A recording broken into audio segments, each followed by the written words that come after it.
Row, row, row your boat gently down the stream. Merrily, merrily, merrily, merrily, life is but a dream. Row, row, row your boat gently down the stream. Merrily, merrily, merrily, merrily, life is but a dream.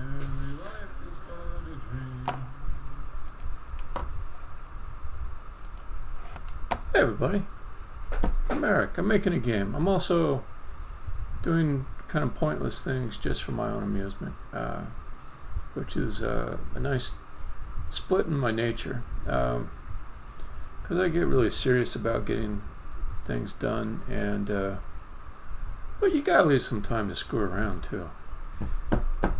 And alright, so the structure of this thing, there's a demo and then I get to work. So let me do a demo. What am I demoing? What did I do yesterday? Oh, that's right. So first I gotta explain that the stuff that I'm demoing previously worked, but it was in an old project.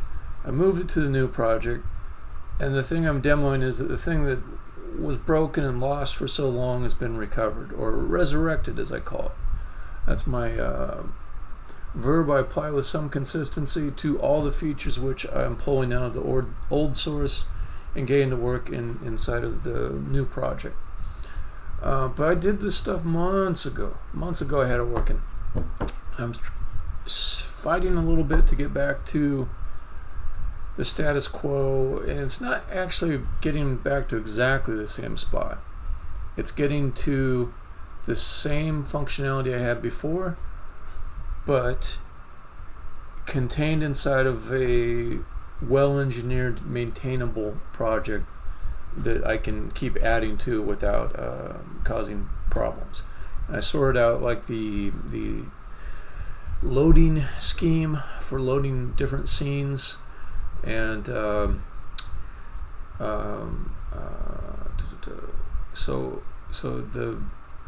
this new project is going to leave me in a better place once I have everything moved over to it, all the features enabled, resurrected.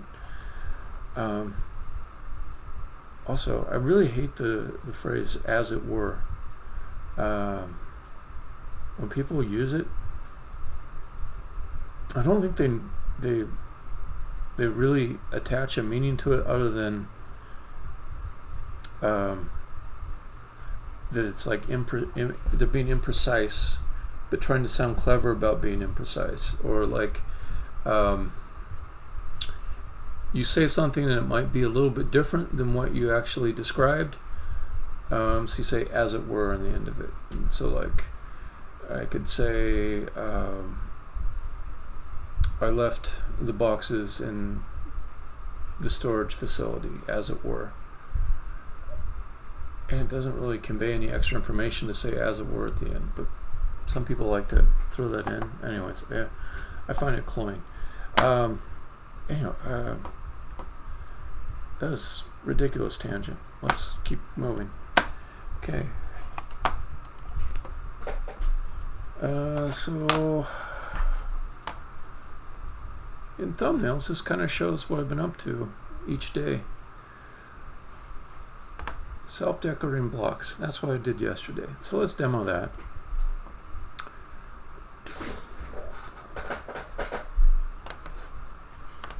Here's how they work.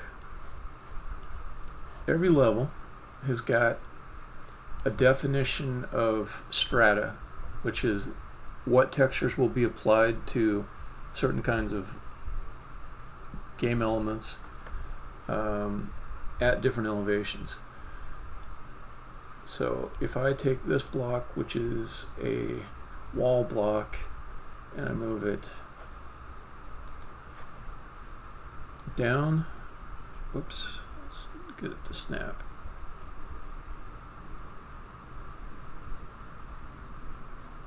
The textures applied to it will be automatically determined by its elevation. So you can see it a little more closely here.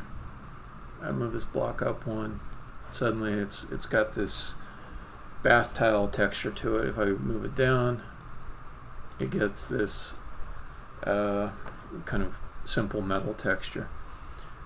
And then there's some variations on the texture up here. There's like this thing. And then I think I've got much further up, like a totally different type of texture. Is it there? Oh yeah, it's way up there.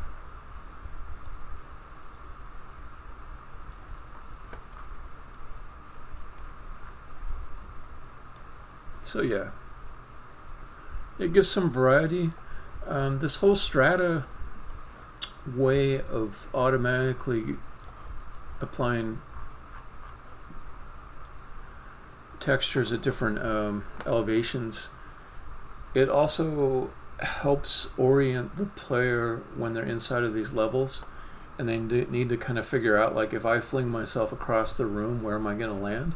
If you see this line here, my mouse pointer's pointing to a line, and on the other side of the room, far away maybe, you see that same repeated pattern, you'll know, even if you can't see all on one screen how that line connects up, you'll know that flinging yourself from one side of the room to the other, you're going to end up at the same height. Or I should say that your arrival point on the other side of the room, you'll be able to judge where it will be by noticing this line, because the rules of strata are pretty consistent. And if you see a line like that, it means that the same lines shown on the other side of the room will be at the same height. So I did that for the wall blocks, and then the floor blocks, which are just pretty much the same as the wall blocks, except that they've got a different surface on top, which is the floor material. So same kind of deal here. There is also more than one type of floor coloring. Okay, so if I go up here, and the floor is like that, and down here the floor is a little bit different. Let me see did it actually change? I hope it changed.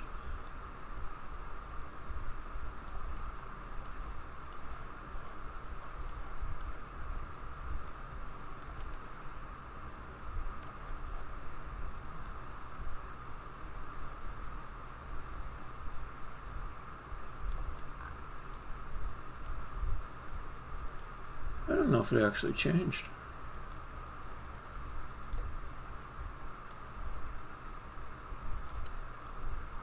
I don't know if it actually changed.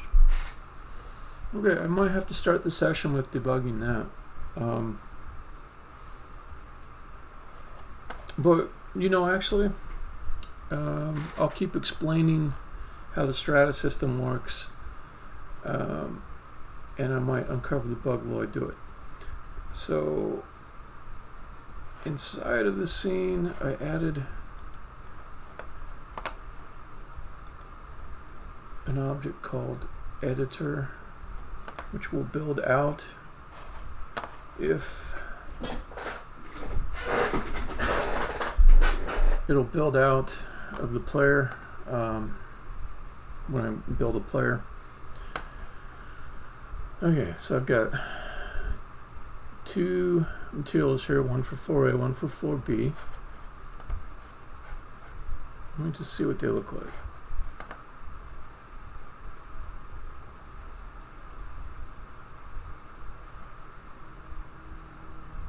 They do look different.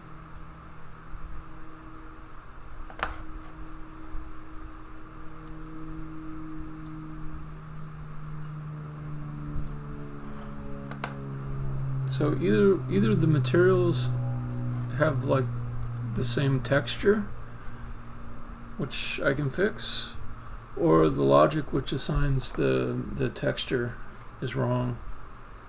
Or third option, the Pro Builder 4 API that I upgraded to, its apply isn't working correctly. So yeah, so this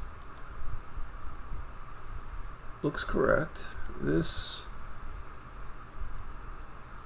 looks correct, except it's got the wrong shader.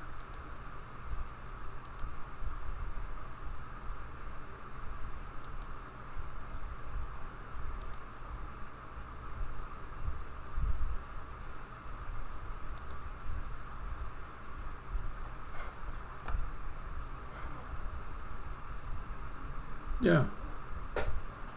So that part looks good. Let me go ahead and debug this thing a little bit further, because I want to know why it's not showing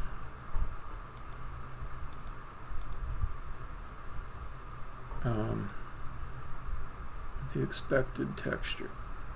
So when it gets up to here, it should be, I should be able to see like a diagonal pattern across the top. And instead I'm seeing this one, which is bath tile floor A. So let me set the debugger and I'll go check out what's up with that.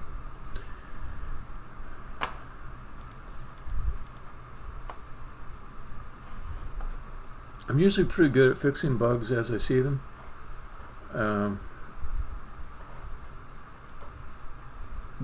But these days I'm even slightly more hardcore on it than usual, because this second project, this newer project, it's supposed to be, okay, we're doing everything to production standards here.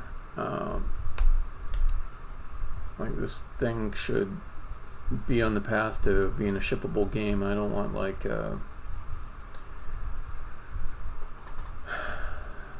bugs swept under the rug and forgot about, and then they'll come back again later and irritate me. Okay, so let us see. Strata Manager, apply floor strata. Immediately I get a breakpoint.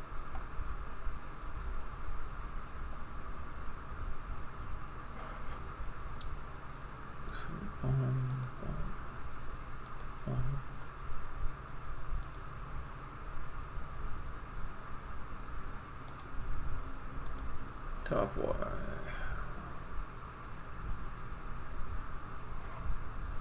Oh.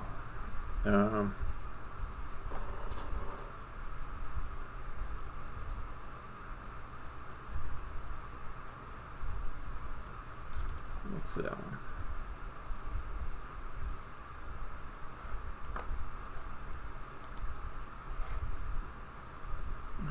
It's so weird when you set like a breakpoint and immediately execution rushes to it. I don't get that. I've never gotten that about Visual Studio.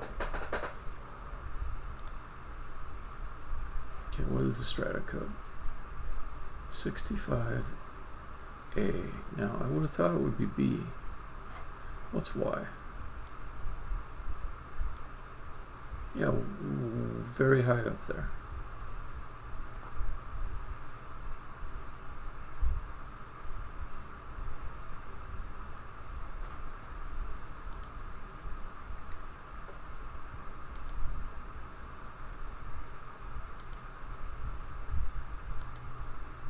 Okay.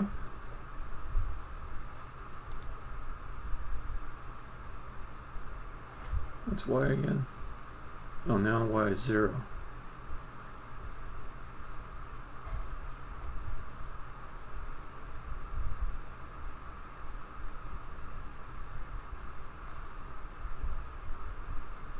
I don't know if it's actually finding the floor for the block that I'm looking at, or if it's doing it for some other game object.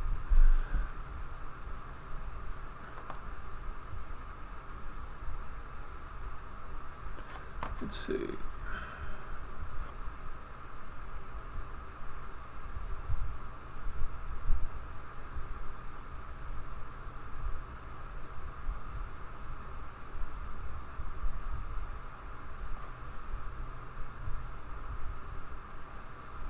Well, I've only got one floor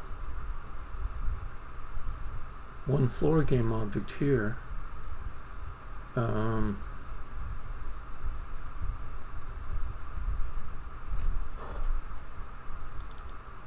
y is really 0? Okay, that does not seem right.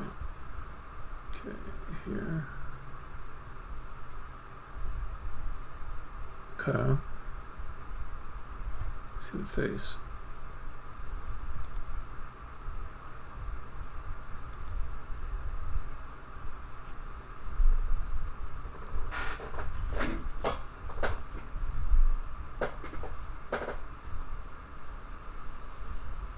Well, the face that it's evaluating is all at 0. That seems wrong.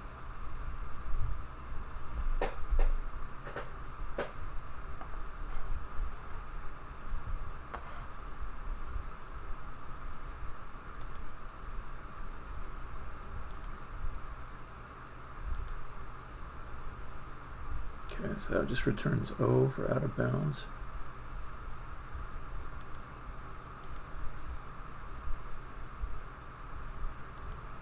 Okay, so the strata code's O.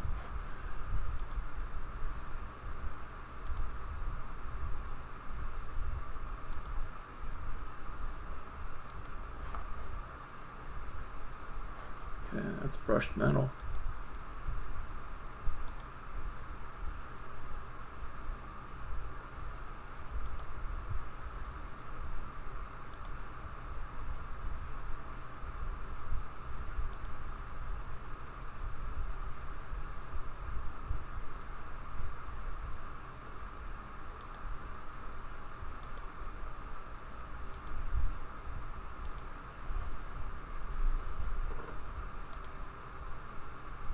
Okay, that looks like a proper face.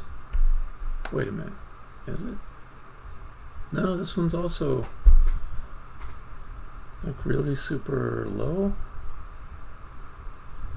Huh.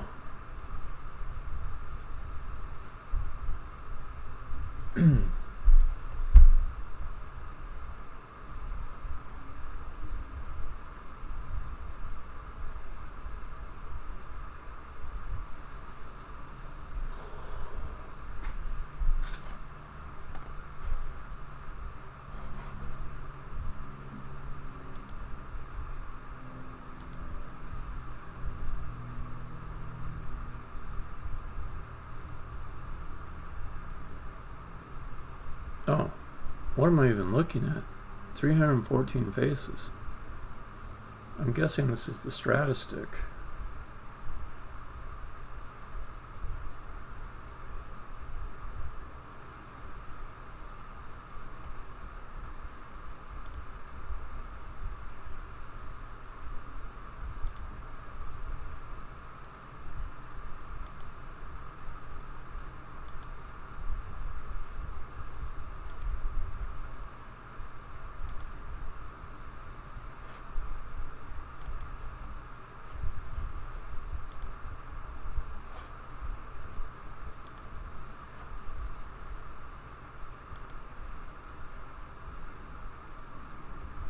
Okay. Okay, I am not looking at the right thing here. So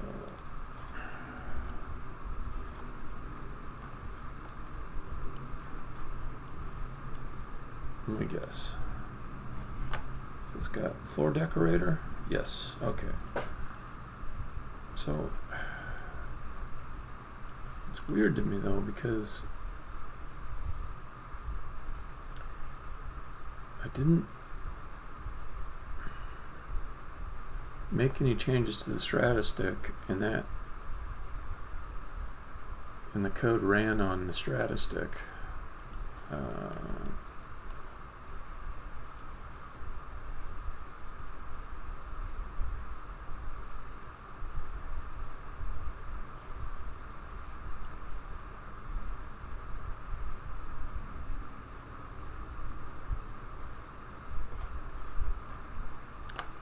Okay, I'm going to turn off the floor decorator off the floor decorator for the strata stick, and now I'll just have this guy.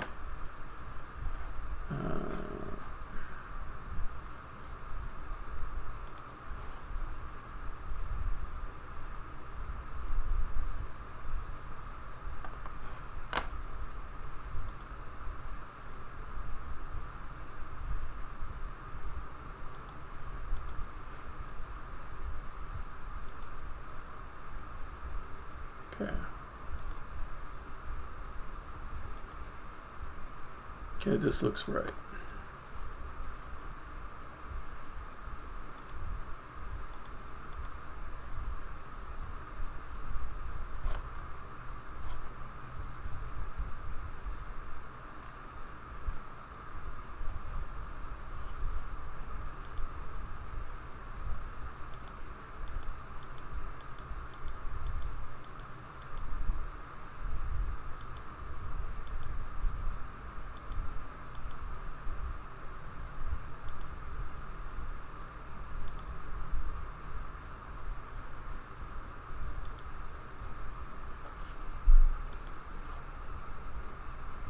B, that's good.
Okay, here we go.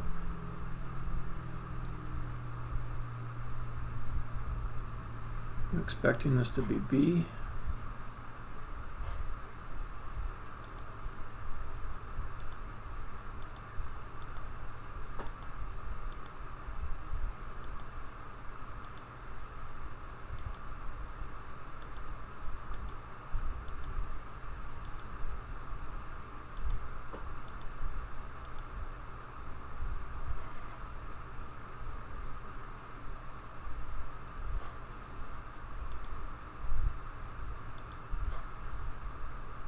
What? What? What?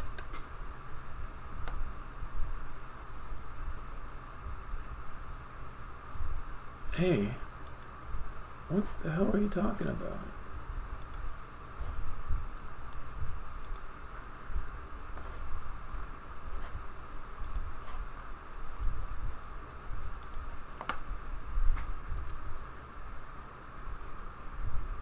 Y is 51.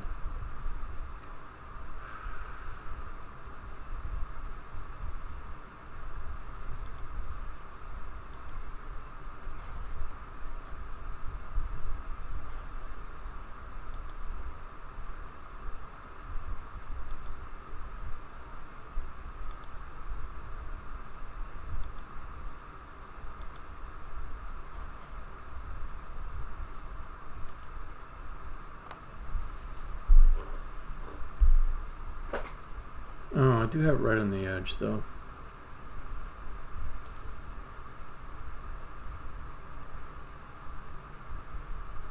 The floor is y minus 1.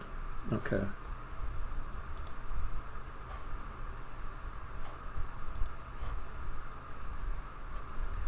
Okay.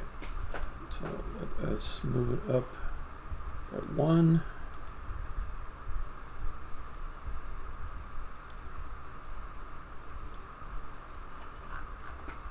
Ah! There's B. There's B.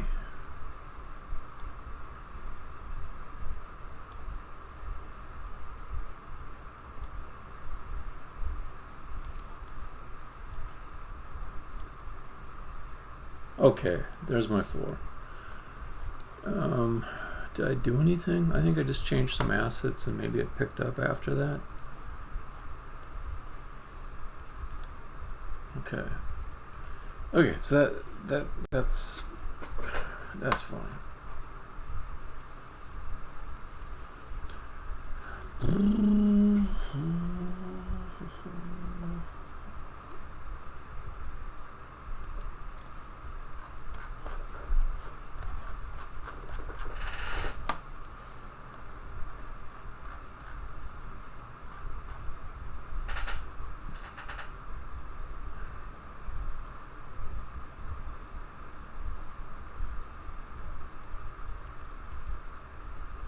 I'm gonna check my backup, make sure I've got good backup.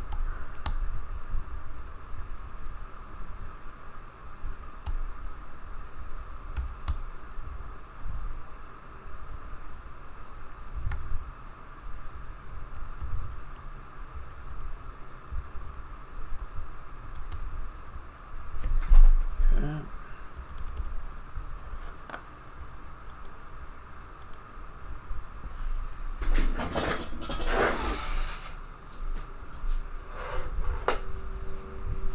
My backups go on these RDX cartridges.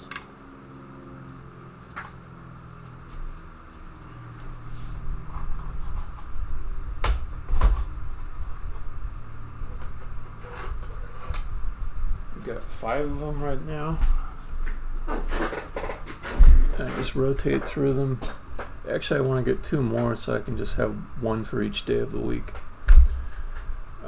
So I'm missing a Tuesday and Thursday cartridge right now, but I'll get one of those. So it's got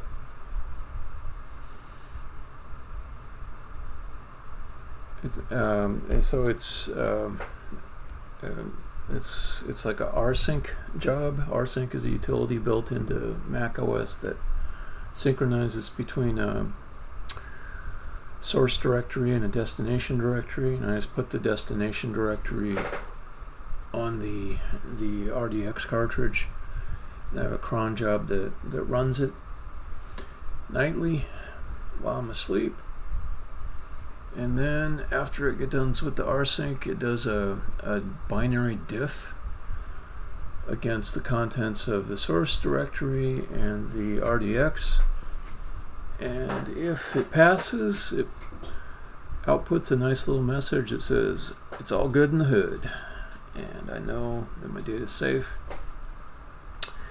And I can go back 7 days. Like if I introduced a problem, I don't notice it for a few days, I can still go back to the previous week and recover the data. And then in addition to that, I've got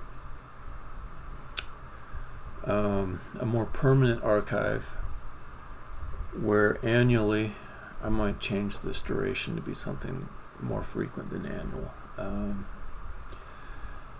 I look over my projects, and any that are inactive, I just pull them off.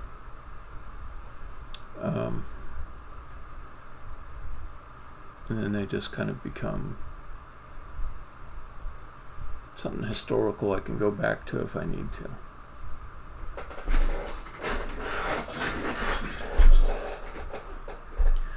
All right. So the next thing, which is the original mission for my session, is to add back in this thing called wall decorations, which is procedural generation.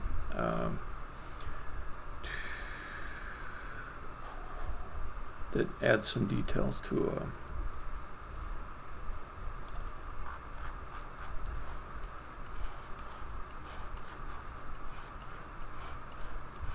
it adds some details to walls and floors, randomly generated. Why are you not selected? Oh, I know why. Okay. So if we go like this.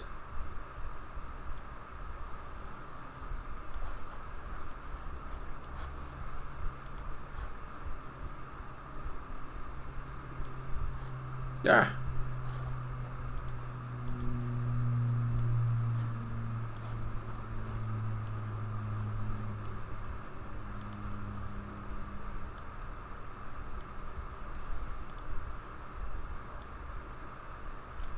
Alright, since I'm going to have to do so much of this, I'm going to see if I can find an optimization for something that's bugging me.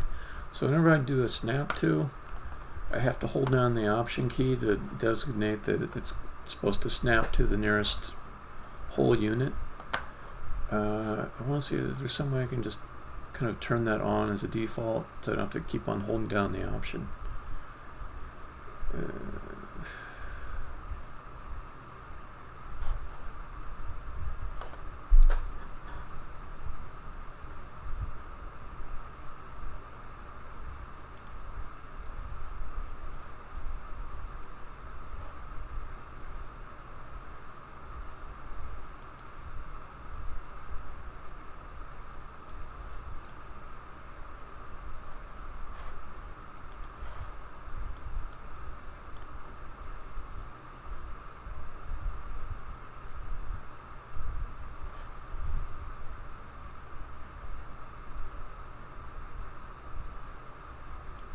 Oh, snap settings.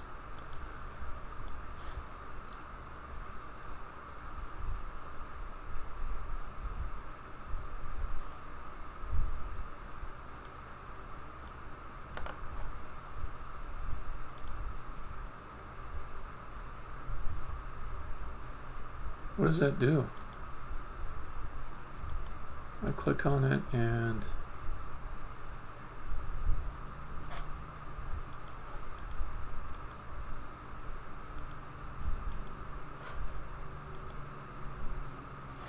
okay, let me see if I just kind of fuck it up a little bit. Does it? Yeah, okay, it puts it. Okay, I mean, that's worth something. It's not what I wanted to do, but it's worth something. I could select a whole bunch of objects. You know, it wasn't. Maybe I'm not certain that they're all aligned correctly. I could snap them all, but I kind of want to just make snapping be the default.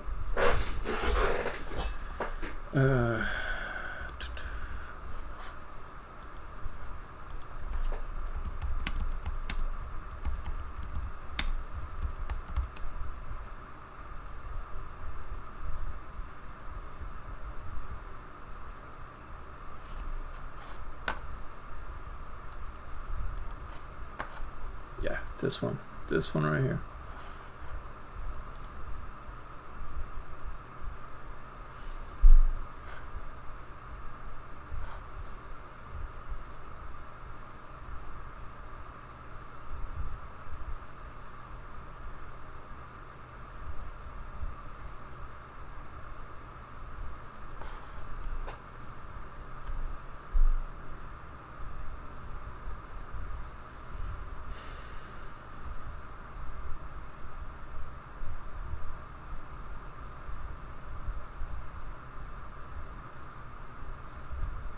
Maybe some toolbar stuff. Okay, so I've got the move tool here.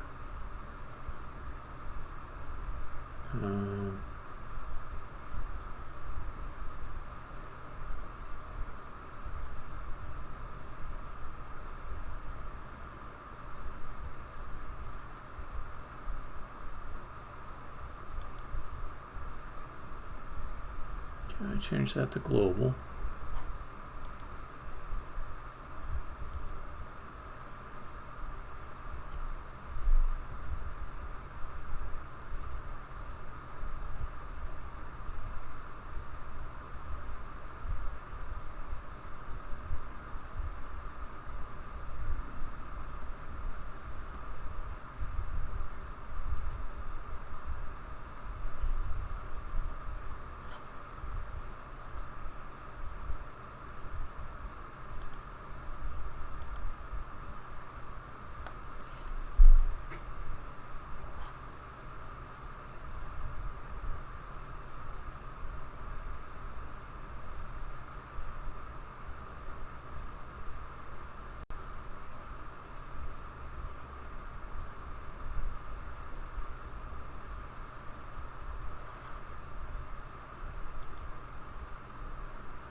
So I'm looking for the little icon that the instructions talked about.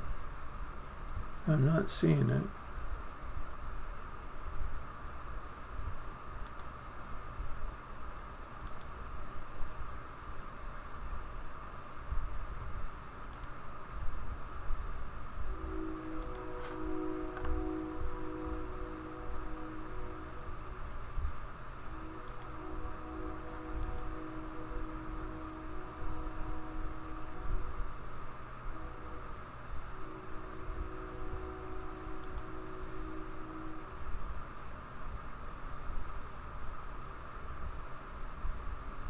Yeah, I don't see it.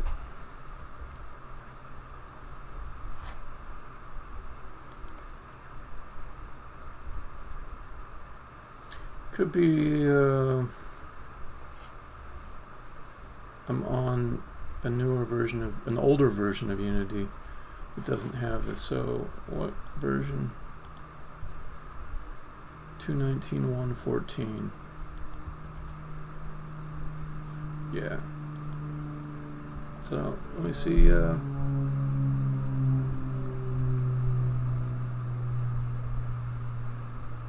I see. So this page isn't present there.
This is so old. That's 2012. That's 2013.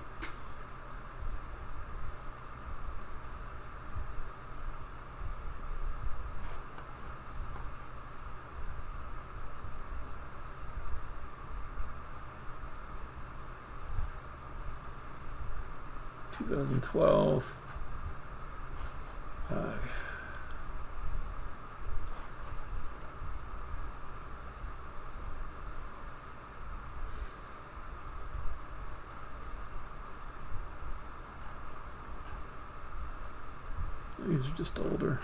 Okay.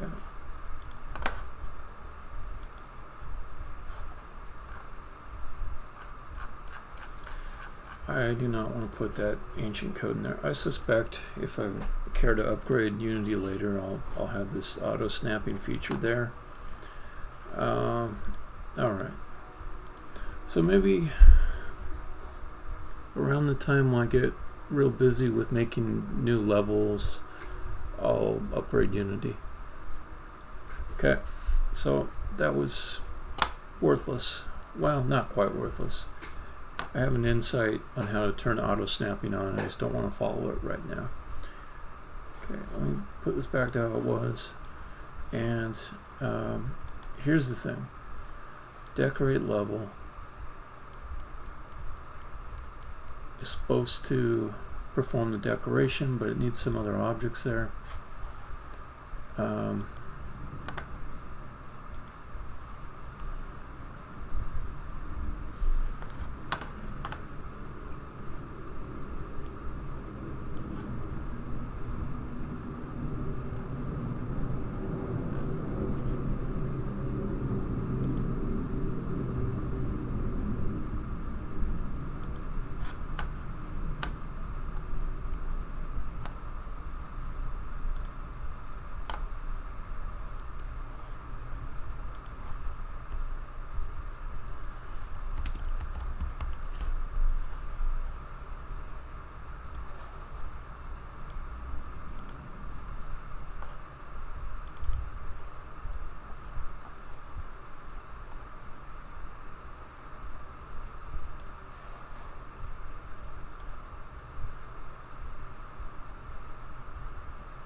think I can get rid of these, but what is referencing them?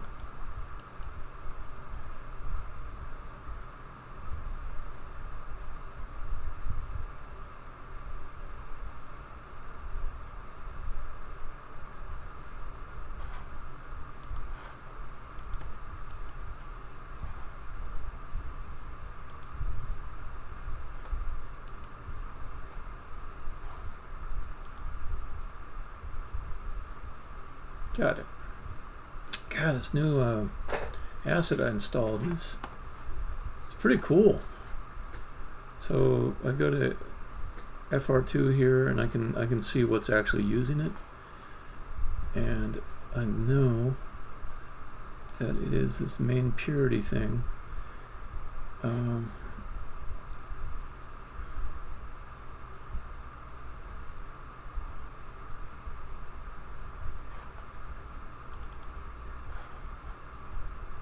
And I will take out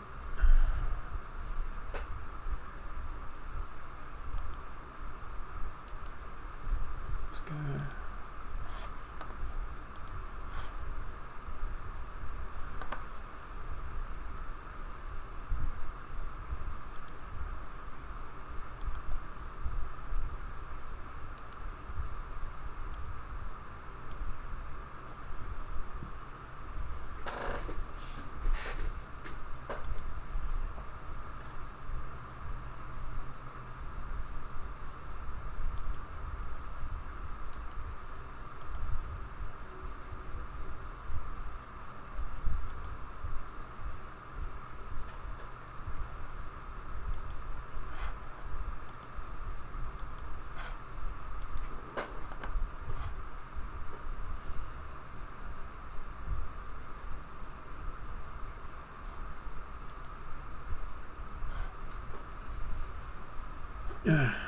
Just delete this thing.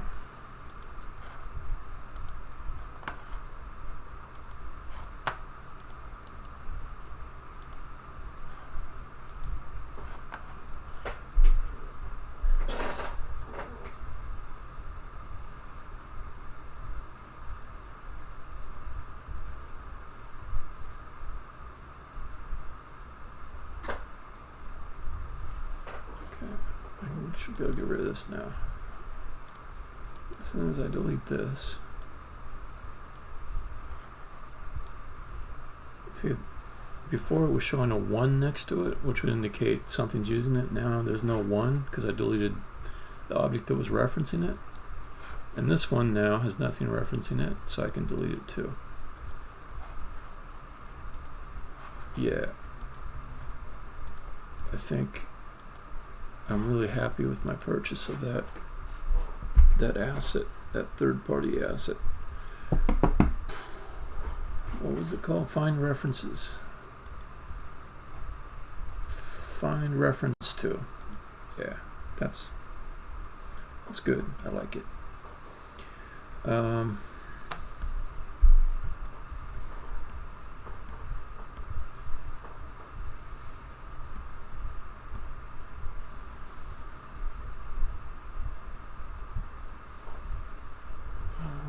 So now I've got this thing called an operation zone.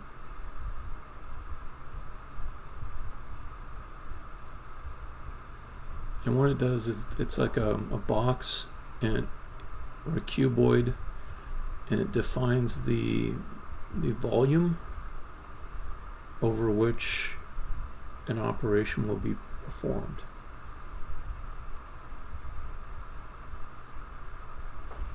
So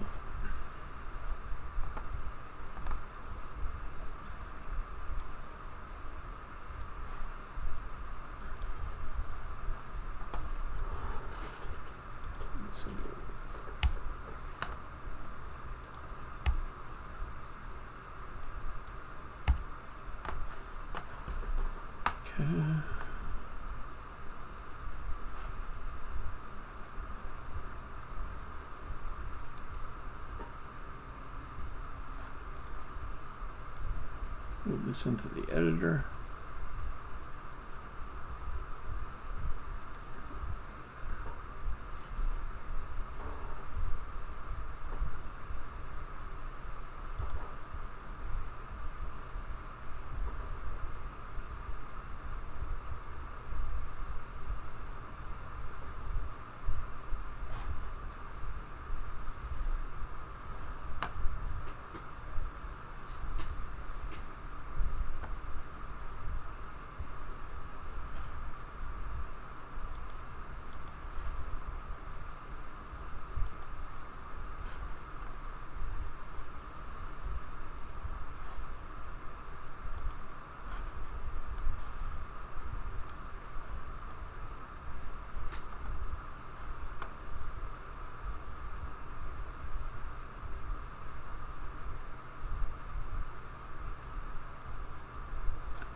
see.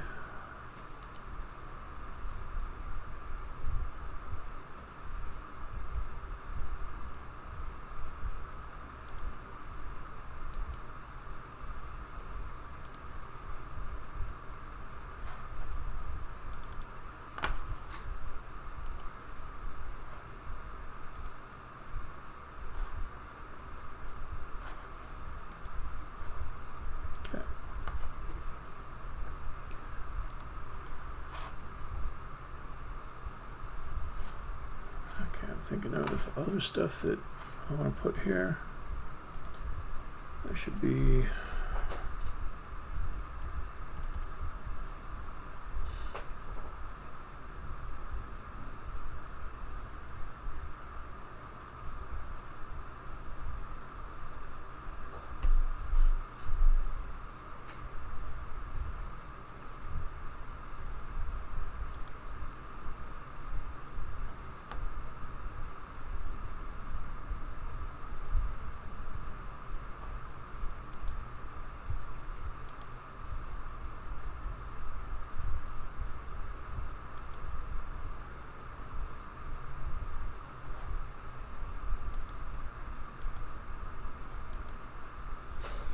alright, and up here I've got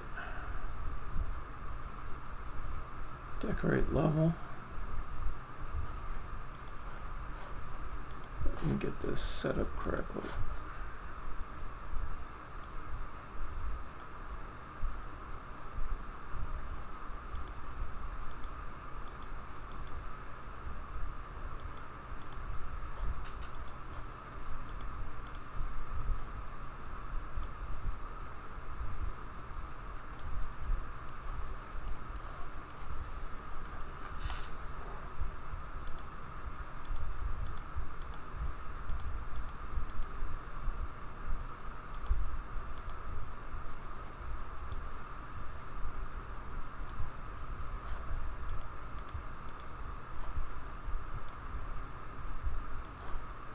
Okay, so now I've got inside of my operation zone, I've got this floor area that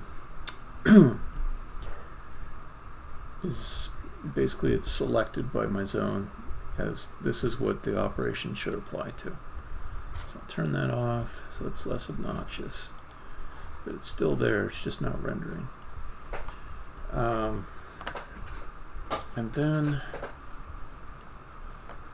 I know there's going to be bugs in this, but the easiest way to find all the bugs is just to step through the code.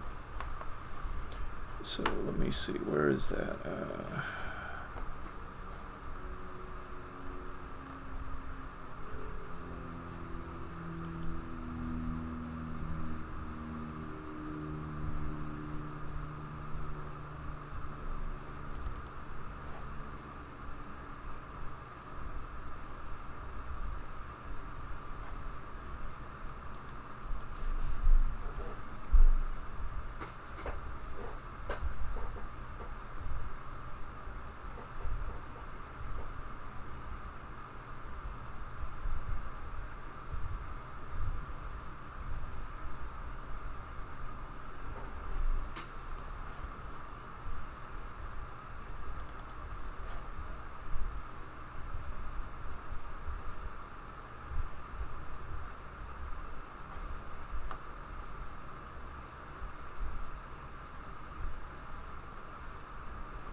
Okay.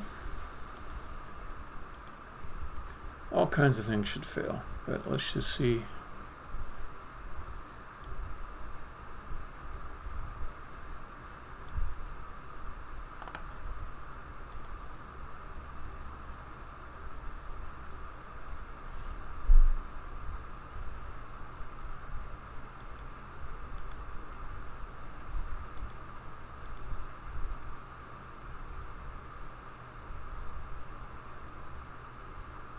Okay, I don't have level decorated added to it, so that will return null. Bam.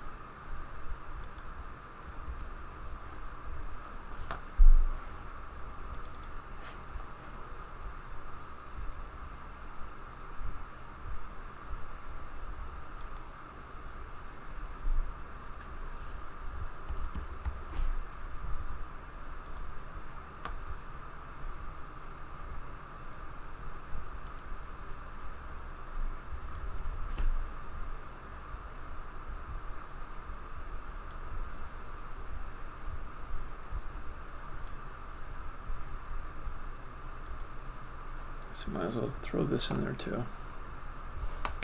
Okay.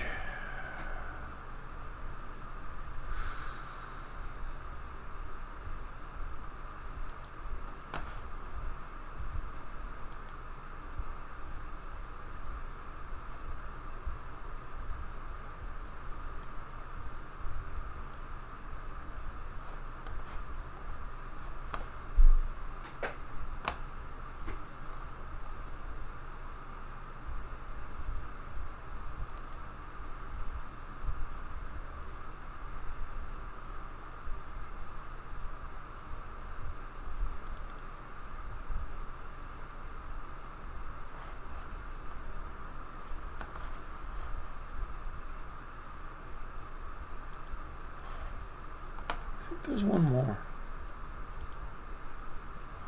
Floor. Yeah, that's it.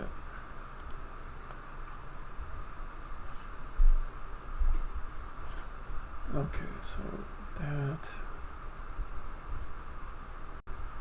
So I can disable these and then they won't be applied. I'm not ready for them yet. So I guess it's the floor edge rule I want first. Floor edge basic, bam. Corner.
Cool.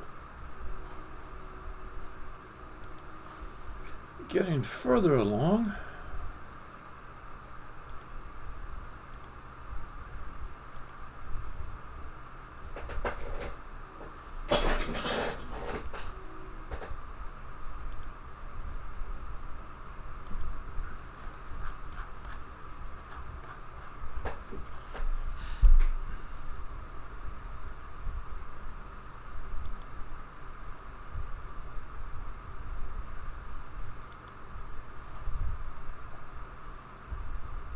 No CRHs.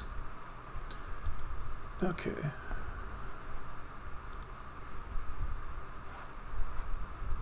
That would be an issue.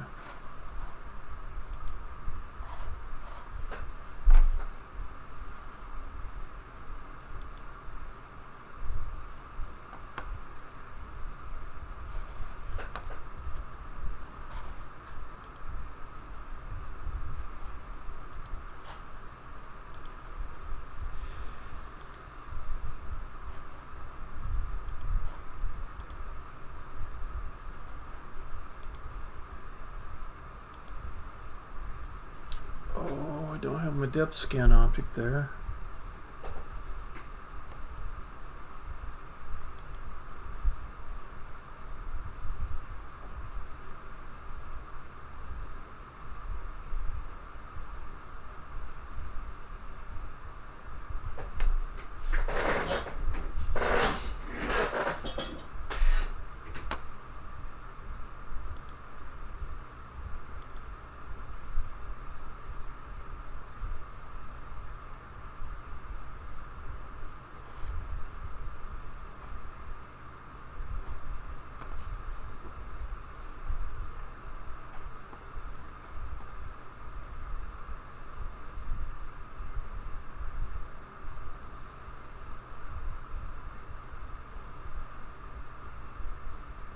Okay, so I need to put my depth scan in,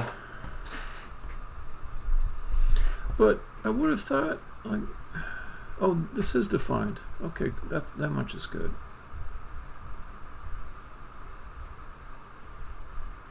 Okay, so it did pick up the operation zone.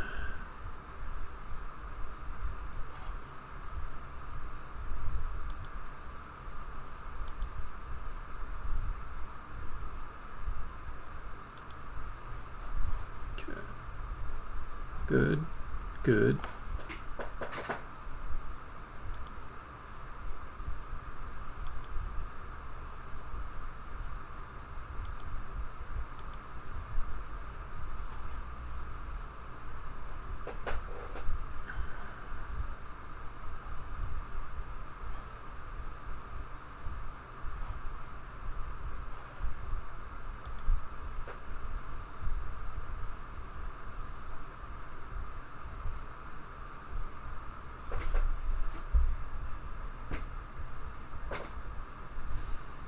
Okay, so I have to define a second zone, which is the depth scan zone, and that'll allow me to find, basically what this is doing is it's finding the intersection of the depth scan zone, which is another way of saying the area of the scene which the player can move about inside of. So it has to find the intersection of the depth scan zone and the operation zone, and take that resulting cuboid, which will be sort of like, if you picture a Venn diagram, it'll be the overlapping part between those two cuboids. So you'll take that and it'll say for all the squares inside of that cuboid, we're going to perform the operation on that. But since I am missing one of the zones, the depth scan zone, there's no overlapping area at all, so it's returning no squares to decorate. No problem, very easily fixed.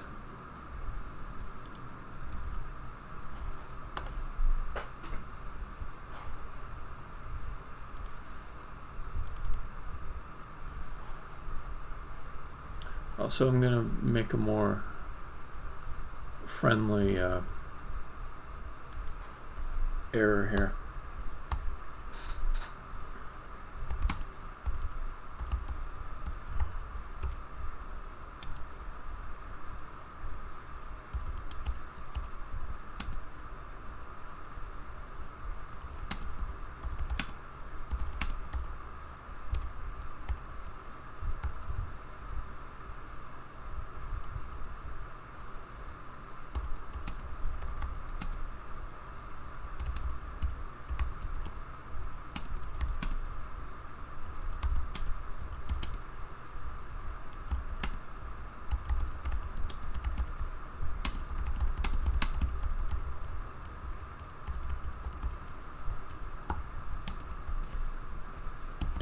That might save me 5 minutes in the future.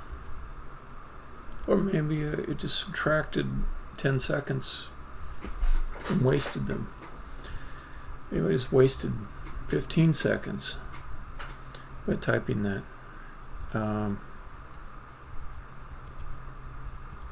Okay, but let's go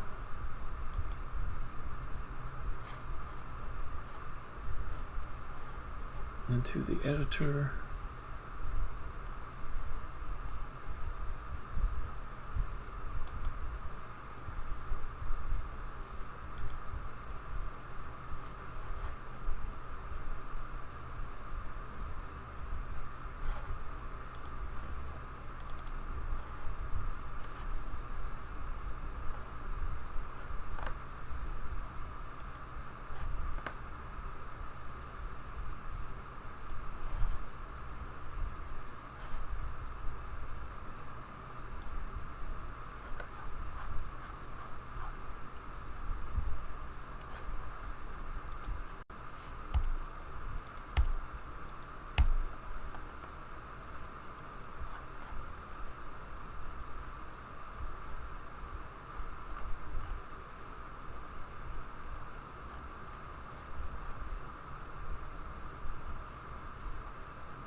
Okay. So now, let's try this again. Decorate the level.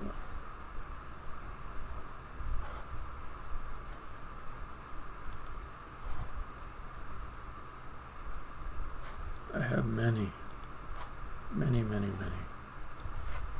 squares to decorate.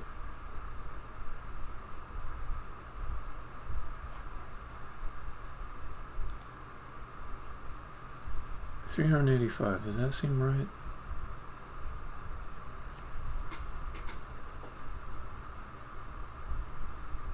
Yeah, it seems about right. So if it was like a 5 by 5 by 5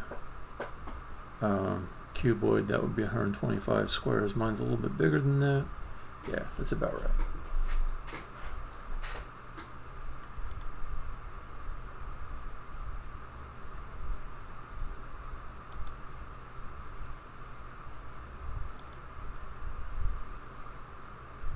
Nope, it seemed to have thrown an exception. Okay, so this is a new place to debug.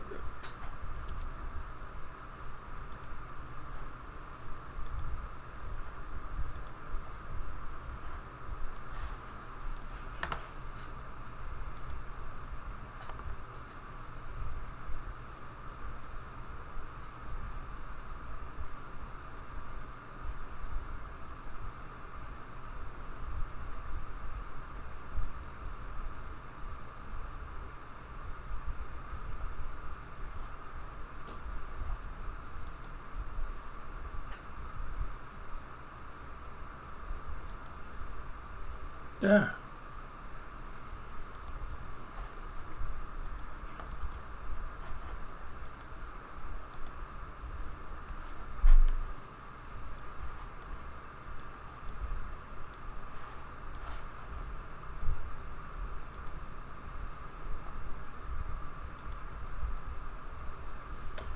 Okay, I remember this.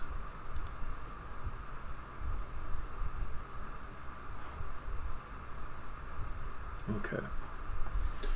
So there's supposed to be a game object that just contains decorations.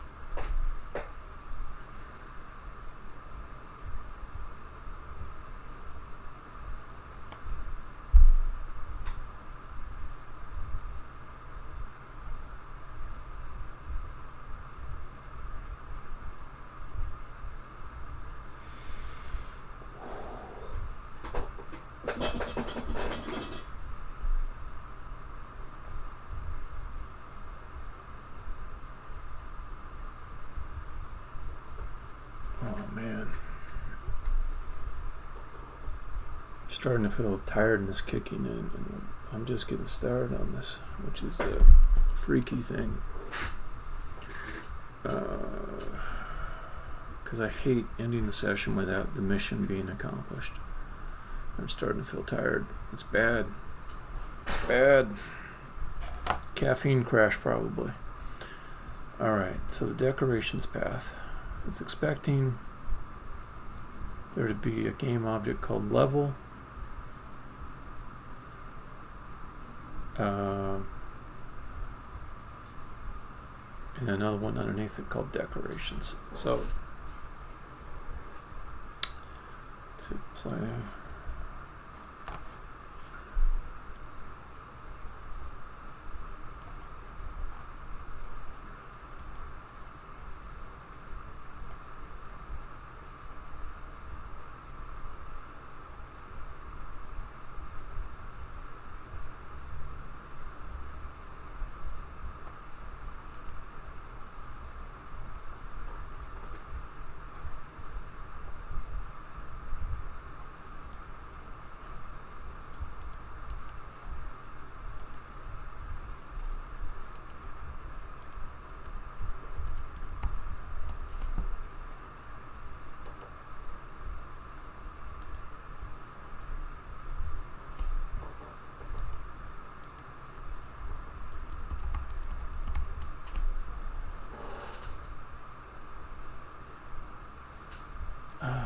Now I'm remembering the entire level structure, which was pretty important. It's okay, I don't want to pull a sweater thread and end up designing all of that and fixing all of that.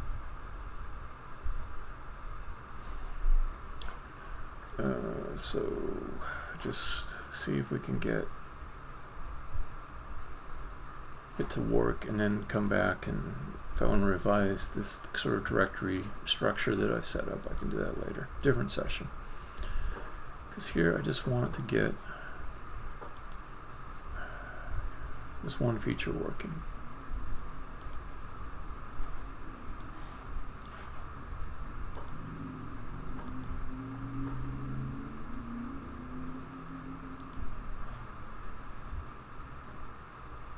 Good.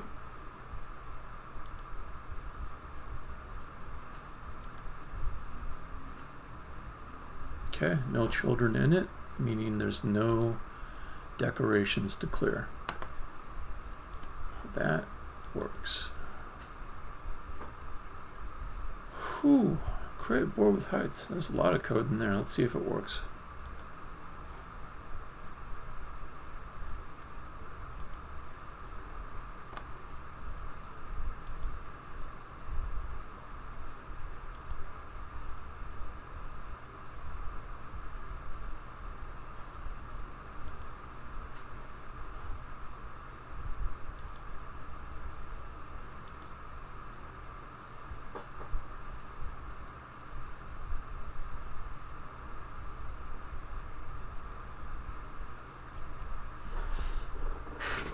I totally forget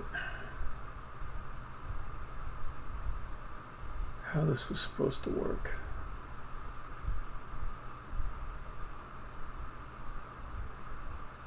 So I don't know if this is a valid structure or not. It did do a depth scan, which is kind of cool.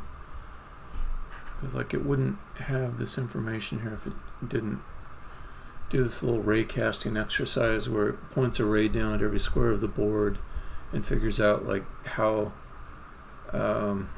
where the ceilings and floors are using ray casting. So this is pretty good. This little notation here means that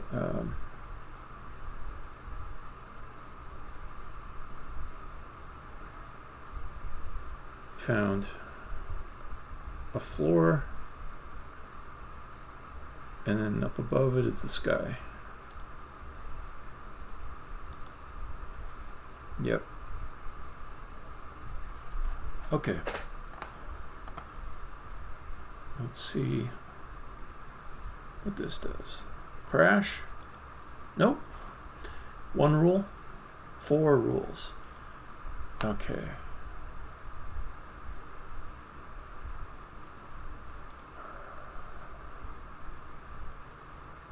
Okay.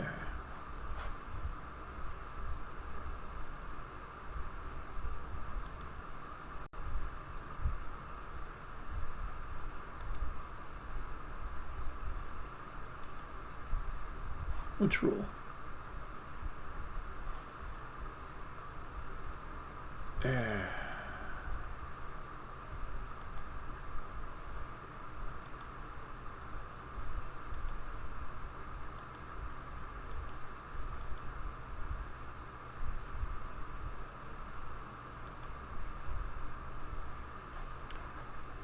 This will take a while, so let us...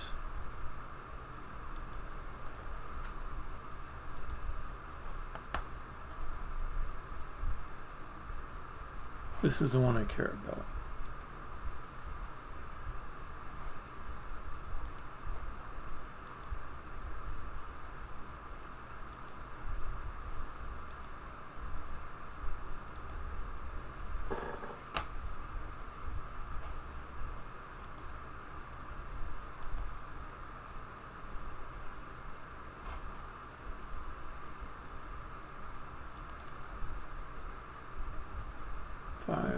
-5, 2.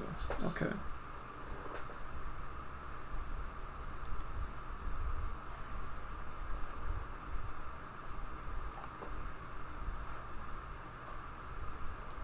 Set some breakpoints to see where it goes.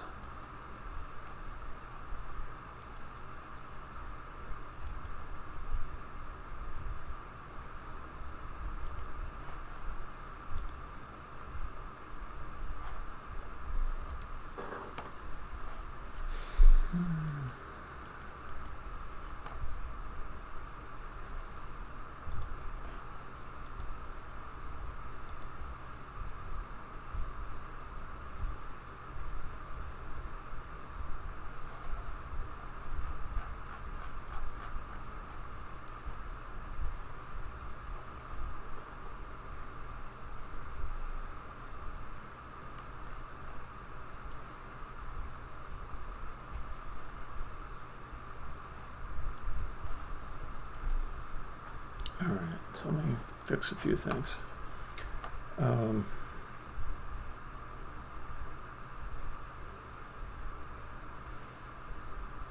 These should stay on. This I can turn off.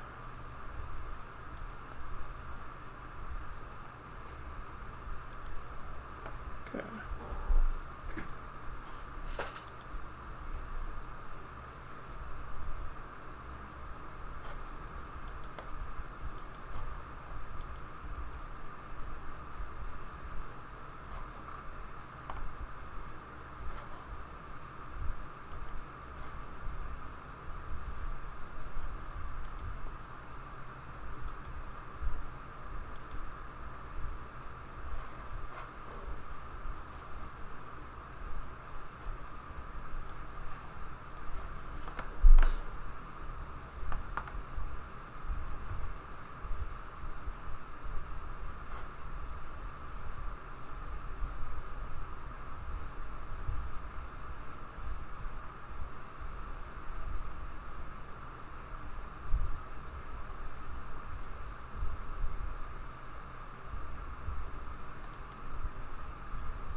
So I think how I have my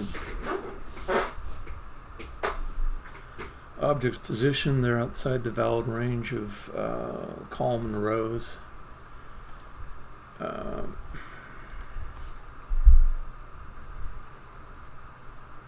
So all of these are going to return without decoration. So I have to fix that.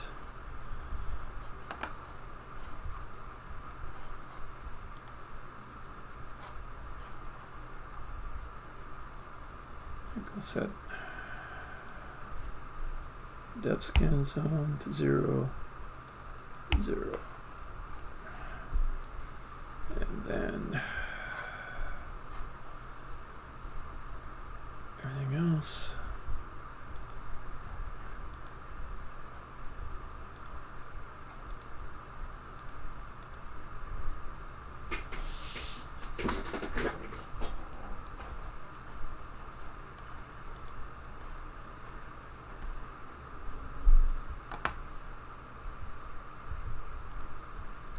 I'm confused.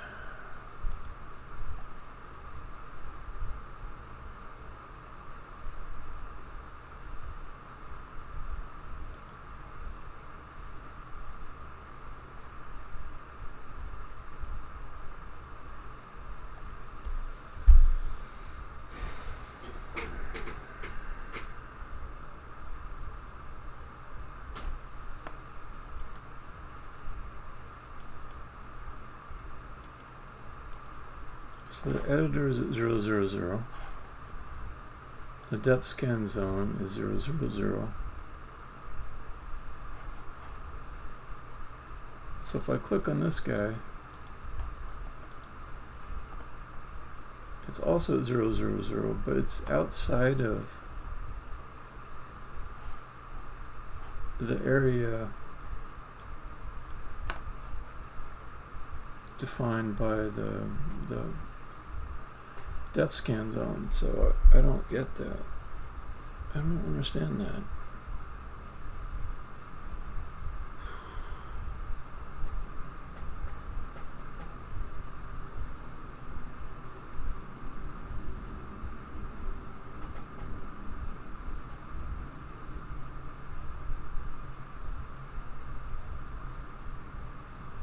Why does it have to be 7 o'clock? I feel myself getting tired and the problem's getting harder.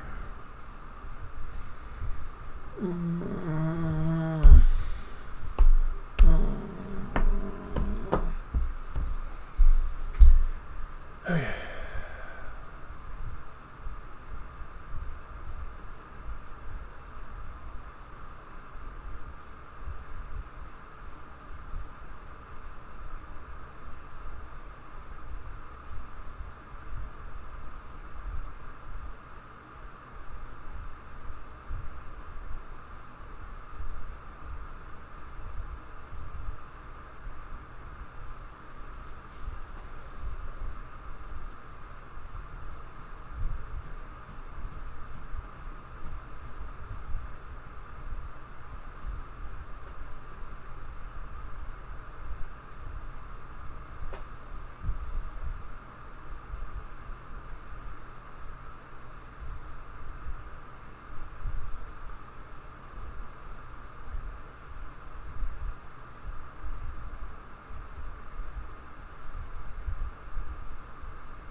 What's the issue here?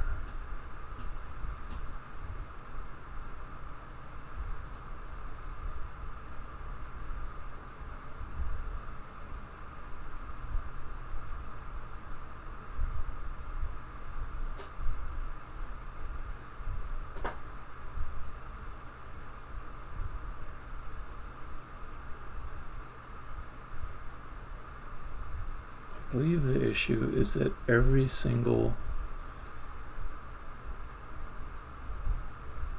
column row height square is out of bounds.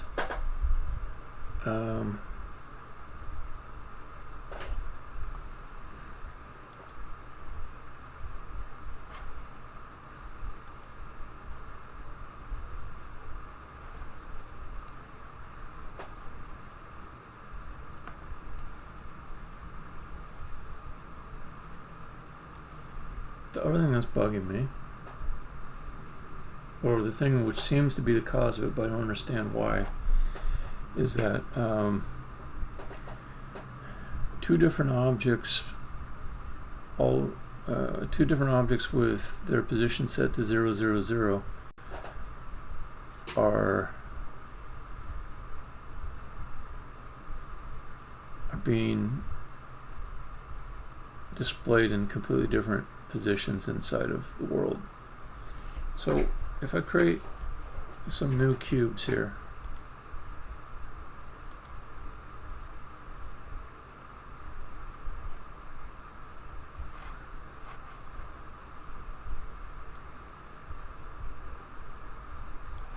set this to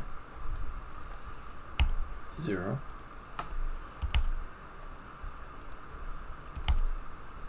Okay, that makes sense. That's fine.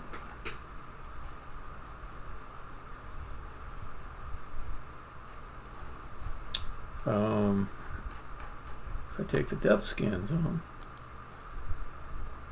take it out of the editor, put it down to this bottom level here.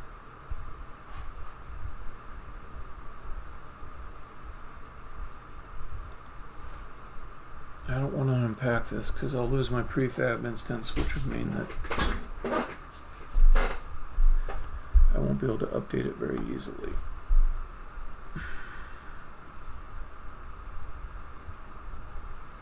What's the problem with this zone here?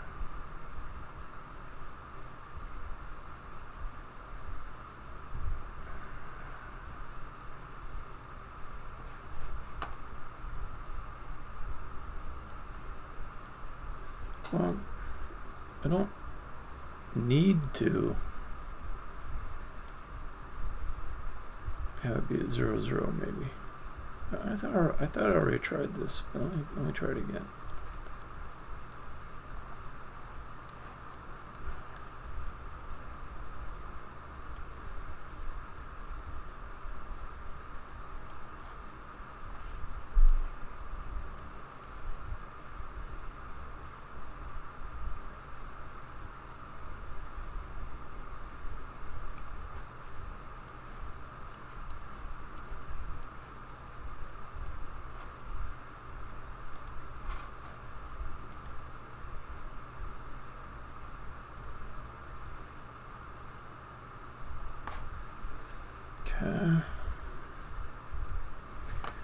So if that's set like that, then way back here,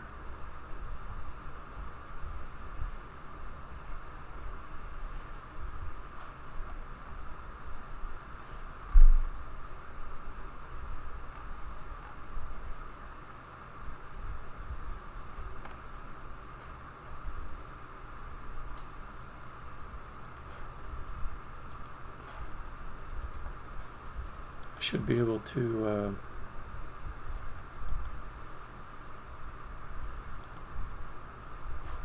see if my squares that it returns are in bounds or not. So what is CRH here? 5, -7. So that's fucked right there.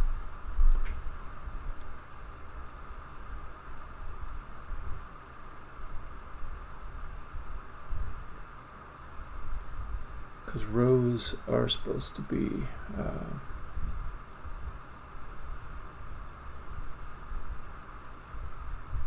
positive numbers.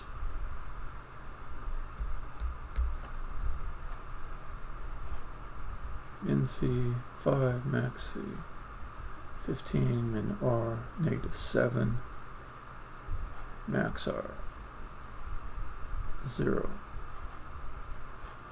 height 1, height 7.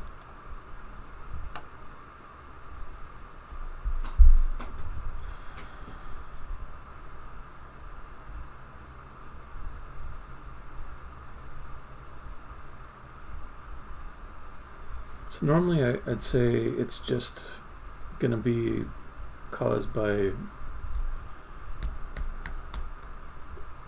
local coordinates versus world coordinates, but the containing object that it's in is also set at the origin at 0, 0, 0, so the local coordinates should be exactly the same as the world coordinates. So it seems like a dead end. There'd be something else that's messing this up.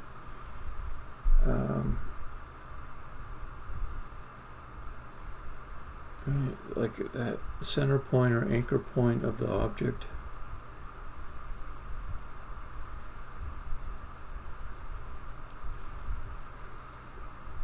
You know what? You know what I can do? I'm already thinking like these zones are kind of a pain in the ass. I can just put in some hand-entered coordinates for now to see if I can just get past this problem. And then I'll have to think about the more ideal way of specifying these things. It would be kind of nice, like if the depth scan coordinates were just sort of automatic.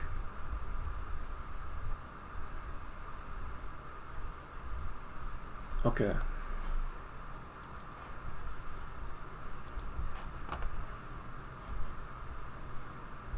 Jesus, now all of a sudden I'm getting breakpoints here. What's here? What is it? 8. Okay, there's a little bit of overlap on one side. It's 0. Because 0 is still in bounds. But most of the squares were negative numbers. But there's one overlapping row that's valid. Okay. So let's undo that, hit play.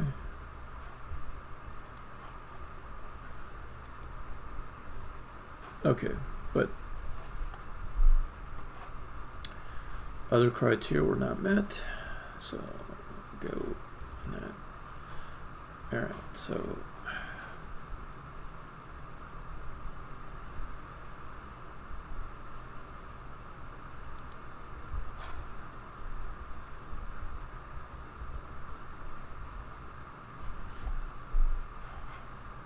level decorator.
Yeah, in fact, I think I'm just going to hard code this for the moment.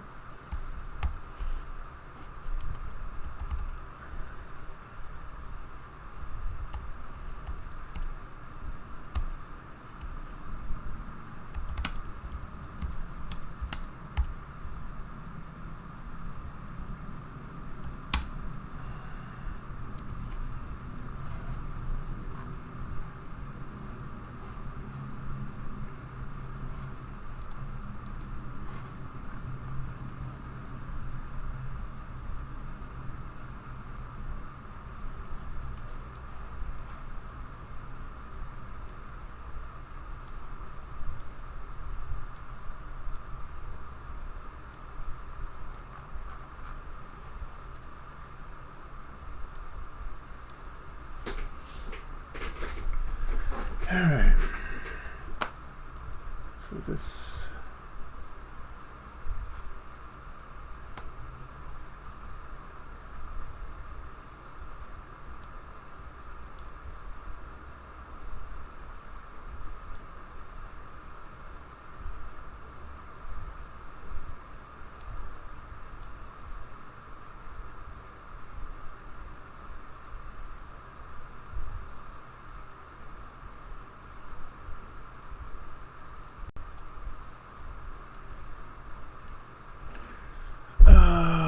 I can get the friggin' depth scan to work correctly, because the depth scan is going to generate the depths that are used for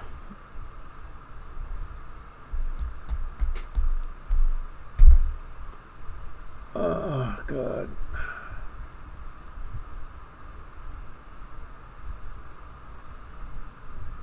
I hate this.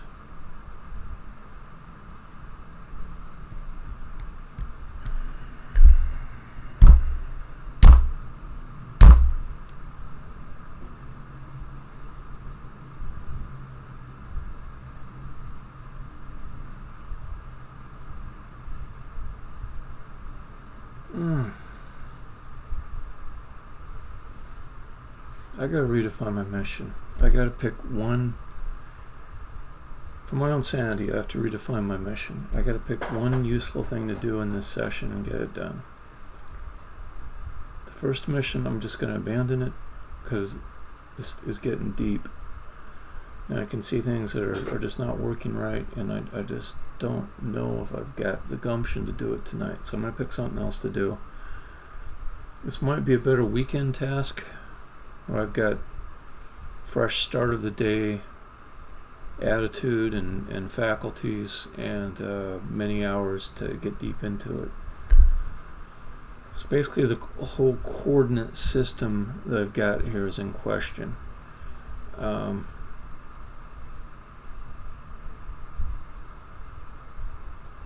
my means of selecting areas, those are in question as well. And I don't see a quick way to kind of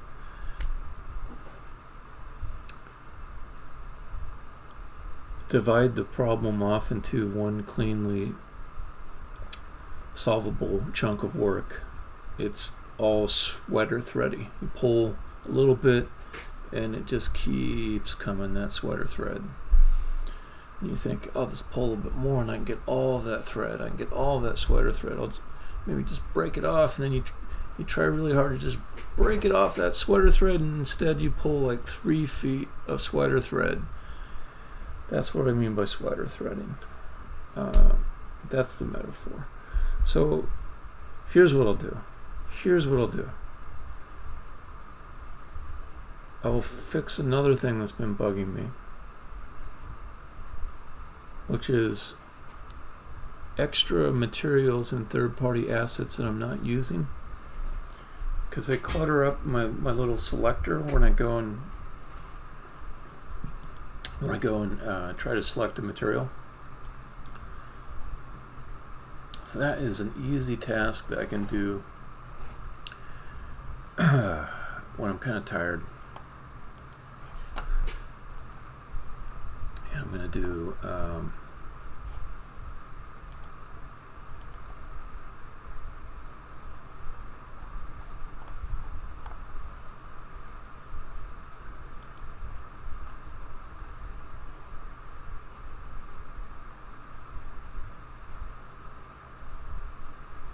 I'm just going to do one.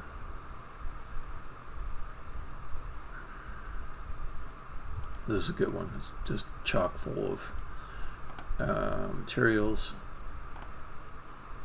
First I'll get rid of any scenes.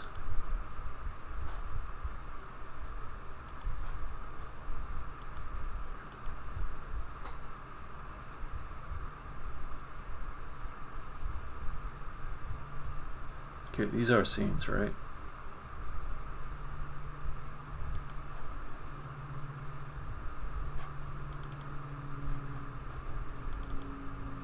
Oh yeah, cool. I can use this whole find reference thing too. Alright, so let's save that.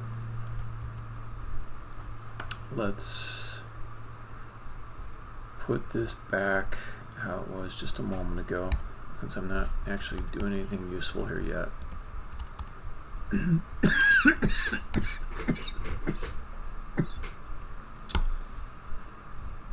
That is not a corona cough.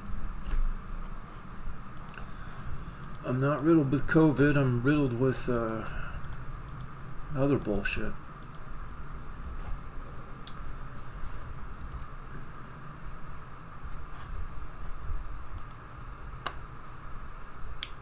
Okay, and then in case I mess something up, let us do a commit.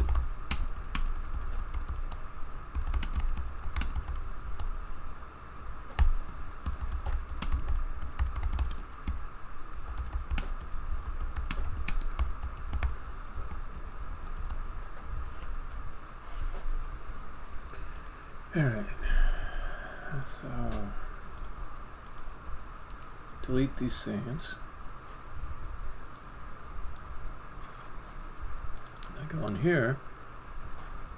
Okay, I don't care about the license. Delete the license. Let's look for materials that are unused. Now all these materials are not used anymore.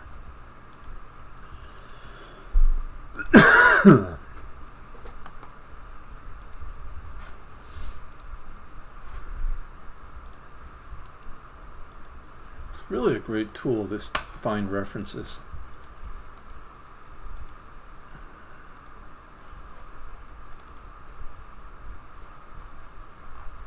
Okay, all of these are unused.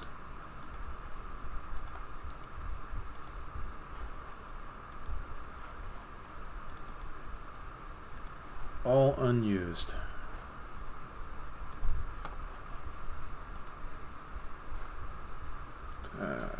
Some nice options that these are nice deletions that allow me to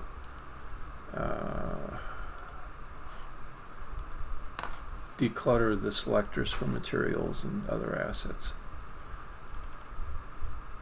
Okay.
So I found a good practice for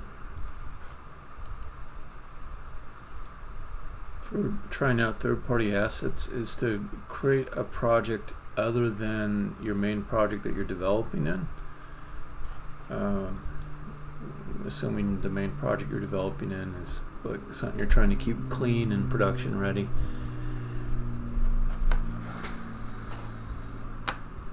And then just use like this playground project to import things into.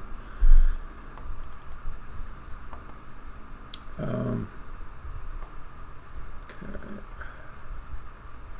So all of this can be deleted. Cat demo, delete.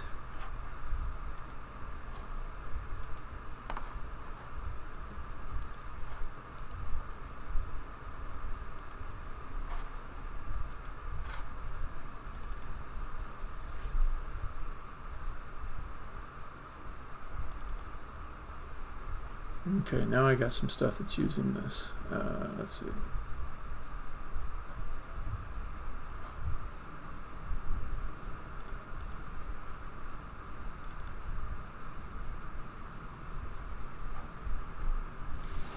Alright, so what I can try to do is delete all the stuff that doesn't have a little number up in the top left-hand corner, because those are things that are unreferenced.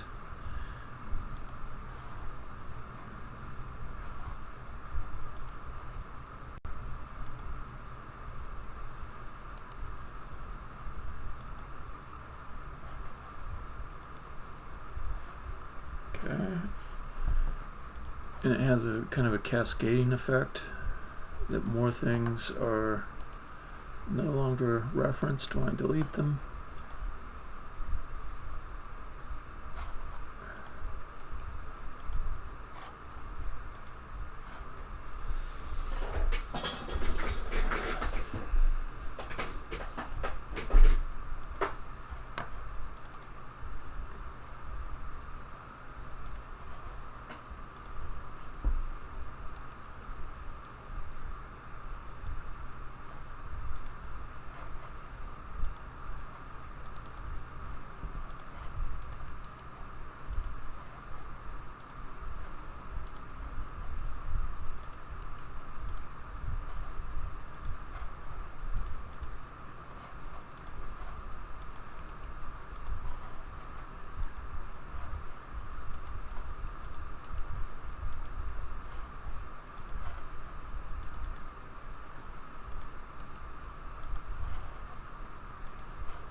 Yep. Oh, I just love this asset. Find references too. Like, I think this is quickly becoming very hard to live without, and I just barely was introduced to it. Okay, so that is deletable.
Okay, I'll leave the documentation.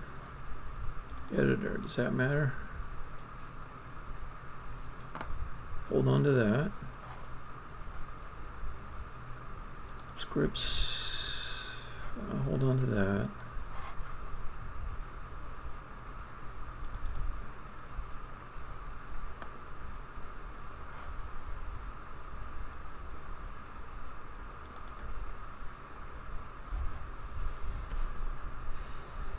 That's all fine.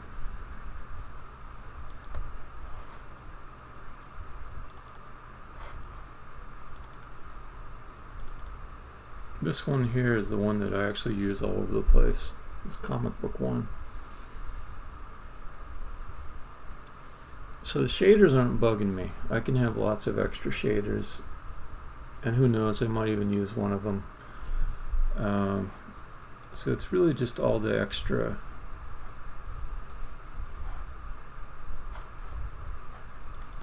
stuff coming with it. Do I want this stuff? Possibly. Because, yeah, possibly.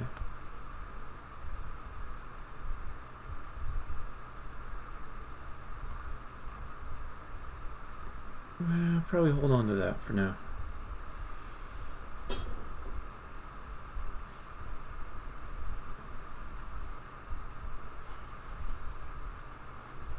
And you can see the edges being applied here. I do wish I could find a shader that would handle this other edge here. This one that's kind of hidden. This edge.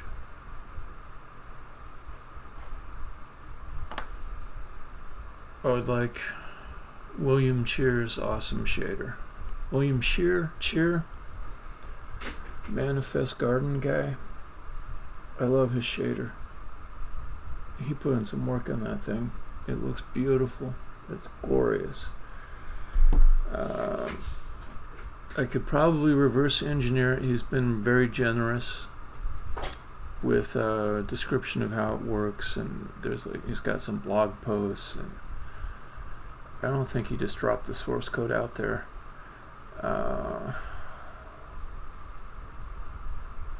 Anyways, I don't want to go down a rabbit hole. This shader's not bad. It really isn't. Toonie Colors Pro. And this is just one of the built-in ones.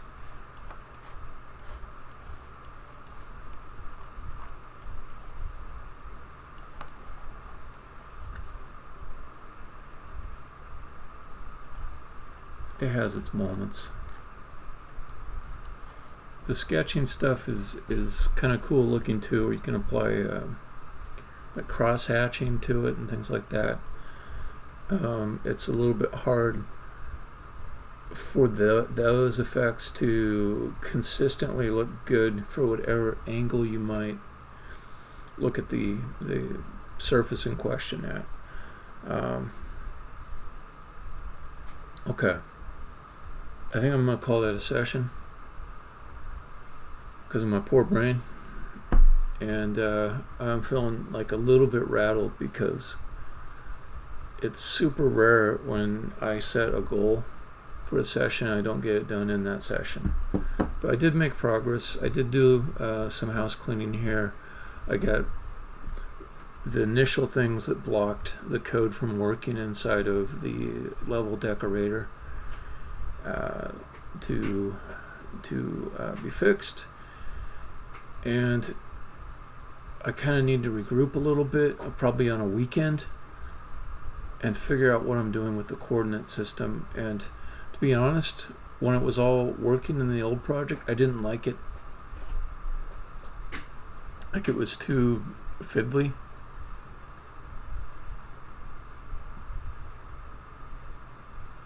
So some other way of figuring out the depth scan,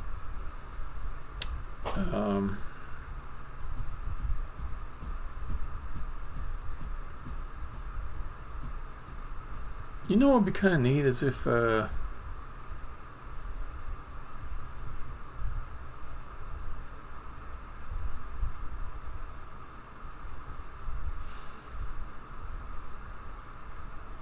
like it auto discovered.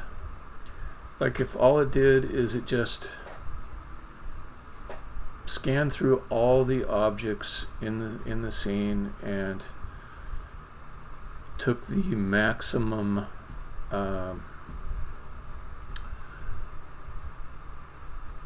actually the minimum bounding box to contain all of them. I guess that's implied by the term bounding box. Bounding box would just mean that whatever box would contain everything in it. And then I could refine that by saying, okay, the default is it'll just pick a depth scan box that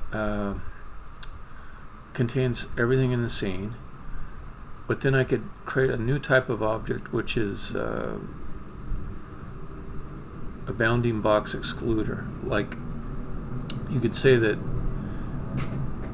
it would be the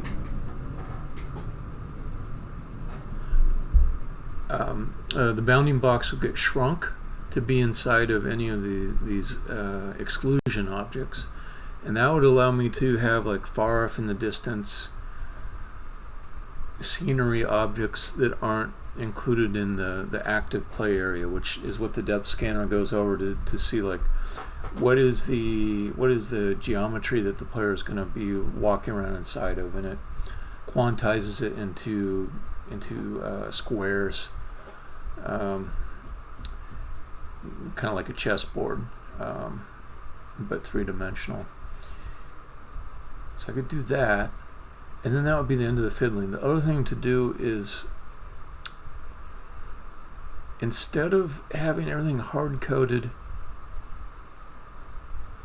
to assume that anything is placed at 0, 0, 0,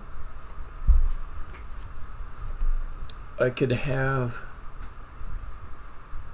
a discovery of where things actually are and a mapping of offsets from world space into the board. The board is the logical representation of the game that I was just talking about, where it's sort of like a chessboard representation with all the different locations expressed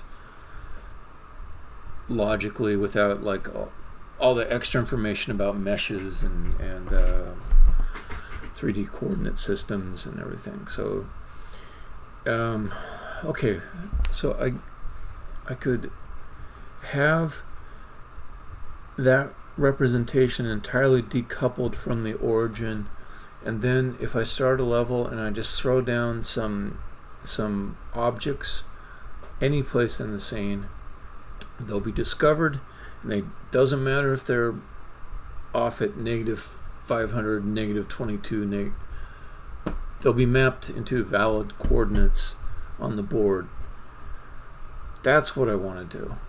That's what I want to do, because I'm kind of tired of fiddling around with these zones, and I've got hundreds of levels to make. So it's worth investing a little bit in making it not fiddly, and making it something that I can just jump into quickly and not have to tweak a lot. Now the operation zone, that's the other thing. The question is, do I want to continue using like this sort of selectable area with the zone, which is currently defined with this game object here? Do I want to continue using that?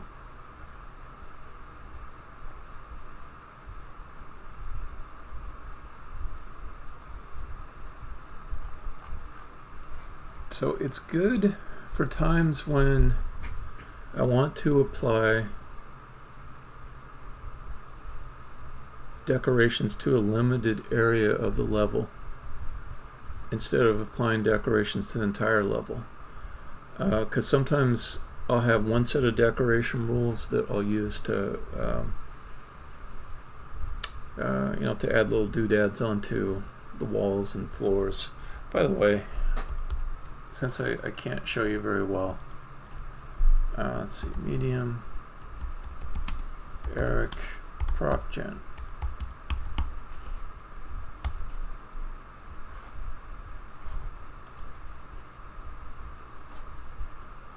All right. So this is what the stuff that decorates does. Okay. This is what you'll see after I get it all going. So kind of a plain looking scene like this one gets automatically converted to a more interesting scene like the one you see here. And you saw a little bit of that with the floor tiles, but if you see like around the edges here, there's like this sort of metal border, and then there's these wall panels here, and then sometimes pipes. I'm gonna zoom in a little bit. Sometimes pipes go all the way from the top of a surface down to the bottom. All that stuff is done with procedural generation, which is those decorators I've been like fiddling with.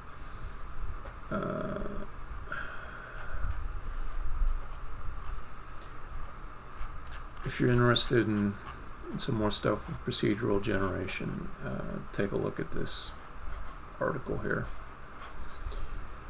I'm not going to post a link. If you're watching this, you can just memorize the phrase tips for procedural generation. I bet you that'll get it. Let's see. Tips for procedural generation.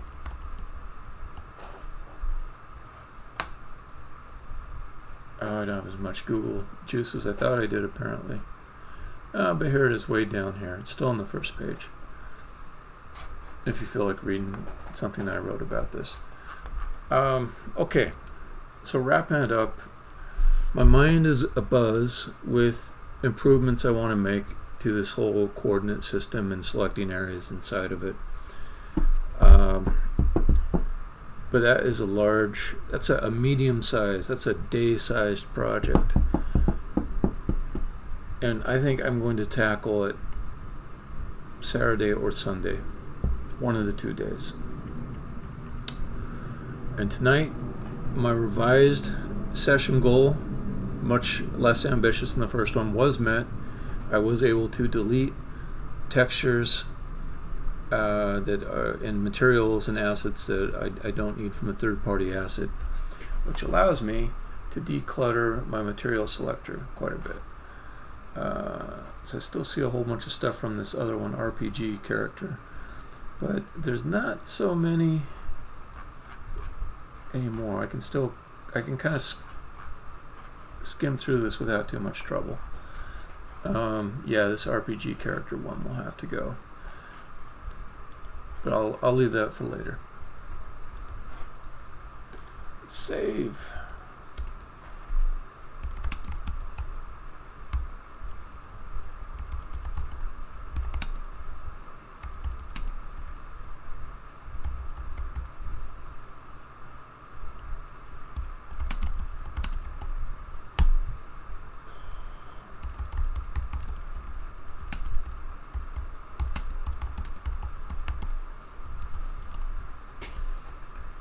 Okay, that's it. That's a session.